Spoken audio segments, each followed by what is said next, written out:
ভালোবাসার জিনিসগুলো বেশি দিন নিজের কাছে ধরে রাখা যায় না, তারা মায়া লাগিয়ে নিজের কাছ থেকে দূরে সরে যায়। আপনারা আবার অন্য কিছু ভাবিয়েন না, আমি এই পাখিটির কথা বলতেছি। এই পাখিগুলো ছিল আমাদের খুব শখের।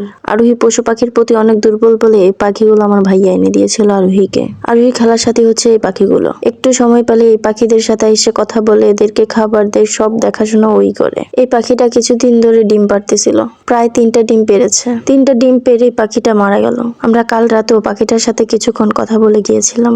সকালে স্কুলে চলে গিয়েছিলাম, তাই বলে পাখিটাকে দেখে যাইনি। স্কুল থেকে এসে দেখি পাখিটা মারা গিয়েছে। কি যে কষ্ট হচ্ছে বলার মতো কোনো ভাষা পাচ্ছি না। বেশি কষ্ট হচ্ছে এই ডিমগুলোর জন্য। এই 3টা ডিমেরা এখন কি হবে? যখন ডিমগুলো পেড়েছিল আরোহী তো খুব খুশি, এইগুলো দিয়ে নাকি বাচ্চা ফুটবে। তখন সেই হাতে নিয়ে এই বাচ্চাগুলোকে খাওয়াবে, বাচ্চাগুলোর জন্য খাবার কিনে আনবে, ফিটার কিনে আনবে, আর কত কথা। শখের জিনিস বলে কথা। আরোহী তো সেই মাটিতে পড়ে কান্না করতেছে। আর আমি একটা জিনিস লক্ষ্য করলাম, মানুষ হোক বা পশু পাখি, যখন তার জীবন সঙ্গী চলে যায় তখন তার মনে হয় বুকটা ফেটে যায়। পাখিটা যখন মারা গিয়ে নিচে পড়েছিল, পুরুষ পাখিটা কি যে চিৎকার করতেছিল, কি যে ডাকাডাকি করতেছিল, কি বলবো। মানুষ হোক বা পশু পাখি, কষ্ট সবারই হয়, আর বিশেষ করে জীবন সঙ্গী যদি চলে যায়।